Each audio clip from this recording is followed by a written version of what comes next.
ഏഷ്യാനെറ്റ് ഇപ്പോൾ ഒരു പ്രോമോ പുറത്തുവിട്ടിരിക്കുകയാണ്. ഒരിടത്തുനിന്ന് ഒരു ടാസ്ക് നടക്കുകയാണ്. ഇന്ന് ആ ടാസ്കിൽ ശൈത്യയുടെ ജീവിതകഥ പറയുകയാണ്. അതായത് അച്ഛൻ്റെ കടബാധ്യതയെക്കുറിച്ചൊക്കെ വളരെ ഫീൽ ചെയ്ത് സംസാരിക്കുന്ന സമയത്ത് നമുക്ക് പ്രോമോയിൽ കാണാം ആര്യനും റെനയും കൂടി ചിരിക്കുന്നുണ്ട്.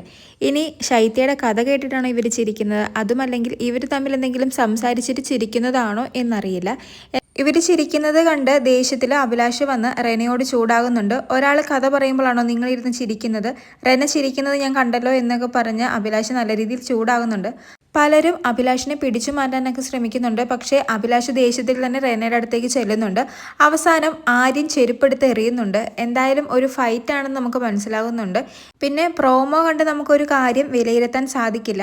എങ്കിലും ആര്യനും റെനയ്ക്കും കുറച്ച് പക്വതക്കുറവുള്ളതായി നമുക്ക് തോന്നാറുണ്ട്. പലരും സീരിയസ് ആയി പറയുന്ന പല കാര്യങ്ങളും ആര്യനും റെനയും അങ്ങനെ സീരിയസ് ആയി എടുക്കാറില്ല. പലതും ഇതുപോലെ തന്നെ ചിരിച്ച് തള്ളാറുമുണ്ട്. ചിലപ്പോൾ ശൈത്യയുടെ കഥ കേട്ടിട്ട് തന്നെ ആവാം ആര്യനും റെനയും ചിരിച്ചത്. എന്തായാലും അഭിലാഷ് ഇവരോട് നല്ല രീതിയിൽ ദേഷ്യപ്പെടുന്നുണ്ട്. പിന്നെ അഭിലാഷ് ആണെങ്കിലും കഴിഞ്ഞ ആഴ്ച ഫുൾ സൈലന്റ് ആയിരുന്നൊരു വ്യക്തിയാണ്. എന്നാൽ ഈ ആഴ്ച എന്താണെന്നറിയില്ല, ചിലപ്പോൾ സ്ക്രീൻ സ്പേസിന് വേണ്ടി ആയിരിക്കും എല്ലാ കാര്യത്തിലും കയറി ഇടപെടാറുണ്ട്. ആവശ്യമില്ലാത്ത കാര്യത്തിന് വരെ അഭിലാഷ് ഈ ആഴ്ച വഴക്കുണ്ടാക്കിയിട്ടുണ്ട്. പല കാര്യങ്ങളും പേഴ്സണലായും എടുത്തിട്ടുണ്ട്. എന്തായാലും ഇതിൻ്റെ സത്യാവസ്ഥ എന്താണെന്നറിയാൻ ഇന്നത്തെ എപ്പിസോഡ് വരെ നമുക്ക് കാത്തിരിക്കാം.